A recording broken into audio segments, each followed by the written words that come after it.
Number one, and probably the most important one, check your merchants for two things. Lockpicks, because you'll always need lockpicks. They're super cheap and you want to buy every single one available. Don't ever think about buying uniques. You'll find tons in the world. No need to waste money on that. But buy every upgrade material available. Also, very cheap. She's, for example, selling 5 Paradisian ladder, which already allows you in your camp, yes, in the party camp is where you upgrade, to give your weapon almost double the damage. And then with the next upgrade, another huge chunk on top. And upgrading your weapons is the most important thing, because the game is pretty much an arms race.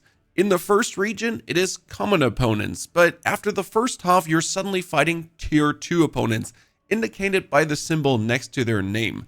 And the more scouts they have, the more deadly they are. And that's why you need your armor and your weapon to pretty much match their upgrade status. If they're tier 2 opponents, you want a tier 2 weapon. If they're tier 3, you want a tier 3 weapon, and so on. It's a constant arms race. Therefore, check for all the upgrade materials at the vendors. And obviously, pick everything up you can find in the world. Explore. Don't hesitate. You find a cave, go in there. You'll most likely get upgrade materials from a chest. It is that thing you need. One big word on advice on what to upgrade. You should focus on one weapon in the beginning. And optimally, it shouldn't be a normal thing. It should be a unique weapon that has a certain effect. Like Hell's Tongue, for example, that restores essence on power attacks and deals fire and frost damage. Same goes for armor. You could get a common mail hauberk that just does damage reduction. Or in my case, a Valiant breastplate that gives me 20% movement speed, bonus damage reduction, and even more damage reduction on top. Vastly better than any common breastplate could ever be. Now, don't worry about losing materials on upgrading things you'll throw away anyways. This is my one-time upgraded spear. I'll break it down and we get back some of the Paradisian ladder and the iron chunk we spent. Same goes with the unflinching duty. It cost me 2 Paradisian ladder to upgrade this. Boom. And I'm getting the 2 Paradisian ladder back. It's fine-ish. And that's generally what you should do with your equipment. Don't actually go and sell the fine dagger. Now, hold your R button and break it down because you're going to get steel chunks out of it. And then you can go to your workbench in the crafting option and we can upcycle materials. I can take my steel chunks, for example, and turn them into the next upgrade material, the white steel chunk. And then I can turn the white steel chunk into the living steel chunk, and the living steel, and so on. So you can make your way upwards to the material that you need. Therefore, even if you find the lowest grade weapon, you can still make it all the way to Dragonhide to then upgrade what you want to upgrade. And if it's necessary, you can also downgrade the materials. Number 2, diminishing returns on stats. What do I mean? This is might. I have an item that gives me +2 might. If I now give 1, 2, 3 upgrades, that's at 5. Every upgrade gives me 3% more damage. After 5, I'll only get 2% more damage. Okay, that's fine. And after 10, it's only 1% more damage. So higher than 10, you don't want to really have a stat. Same goes here for the critical hit chance, for example. I can bring this easily up to 15%. Nice. 5 points in, amazing. But then after 5, it's again 2% more, 2% more. So the next 5 points is only another 10%. And that's only 1% afterwards.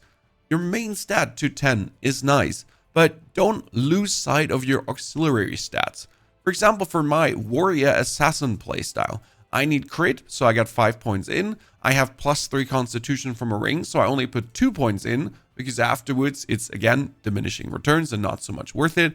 My action speed goes up, so I can just act faster, cast faster, do things quicker. And with the last points, I just put my resolve up to 20 more stamina that I can hit more. Now that we talked about stats, let's look at abilities, and you don't have to stay in one tree. I got fighter stuff, I got ranger stuff, and hell, I do actually want the harvest essence from the wizard as well. You can mix and match as you feel. I said I'm focused on critical strike. Well, the ranger gives me another 10% critical hit chance. But I do also want to play two-handed melee weapons. That's why we're looking at the fighter. And the wizard would give me more essence from the essence globe that enemies drop. If I put up these essence globes, I can more often use my Shadow Beyond assassin ability, We, by the way, have the full assassin build link in the description below. It's simply amazing because you're going around backstabbing everyone, turning invisible, backstabbing everyone again. Pure love. Give it a try. Next one, we want interesting boss fights with good equipment. Where do we find those? Bounty board. Every mayor settlement in every region, Paradise, Shadowscarp, Emerald Stair, has a bounty board. It looks like this. You just walk up and you can pick up these letters and it'll give you boss fights all around the map, showing you exactly where these bosses are. They're very tough and fun to fight, and if you do all of them, the bounty vendor will have a unique piece of equipment for you. The bosses themselves will have unique pieces of equipment on them or lying around in the vicinity. Truly the best way to get amazing equipment. This two-handed sword, probably the best one in the game, was found in the Shadowscarp region, right here at the Twin Offering Overlook bottom right. I won't say more. This is about 10 hours into the game. Coming back to upgrading your weapons, as soon as you found the materials, wherever you are at the given moment, you might be right around running around the map, you might be inside a dungeon discovering right now, you can always open your map, teleport to your camp, upgrade your superb wand if you then feel like it, that you need it upgraded because it straight away gives you more damage. And then as you're running out of your camp, you can exit to the previous location. Right before a boss fight, to the camp, upgrade your weapon, and then just go back straight away where you were. And if you ever struggle in the game, feel it's too hard or actually too easy, that's why I personally play on the hard difficulty. You can change that at any given point. Press escape, settings, go into game, and right here, you can just go where you want to be. I wouldn't recommend playing on normal because it's truly too easy and there's absolutely no challenge, where hard provides good challenging opponents that are not too bullet spongy. But if you go for Path of the Damned, the game doesn't actually get more complicated. The mobs don't get smarter or have bonus moves. They just turn into bullet sponges. Which means even a normal opponent takes countless hits and everyone feels like he has boss super armor on and the bosses feel like they have boss ultra armor on. Oh, hey, if that's what you want to do, I'm not here to judge. I just recommend on hard. That's truly the best and most fun way. Also, as you're in the menu, I would reduce my autosave frequency probably to 3 minutes. I didn't have many crashes, some of them, but the autosave frequency truly saved me to never lose any progress or corrupt the save. And for our impatient folks under UI, you can check show conversation responses immediately. Some conversations could be dragged out and you don't really want to listen to every single word. And with this checkmark set, you could go bop, bop, bop, bop, bop, bop, just flip through the conversations and go straight up back in the comments. I don't judge how you play these games. I just show you what's actually possible. Back in our camp, totems and totem upgrades. This is a Oathbinder totem, and that's, for example, the Eye of the Obscured.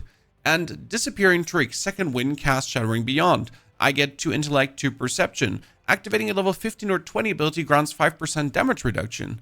As I'm also getting the Power of Command, activating a companion's ability increases your damage for 5 seconds, and I get another 2 Intellect and Resolve just like that. More powerful than I have ever been with permanent upgrades.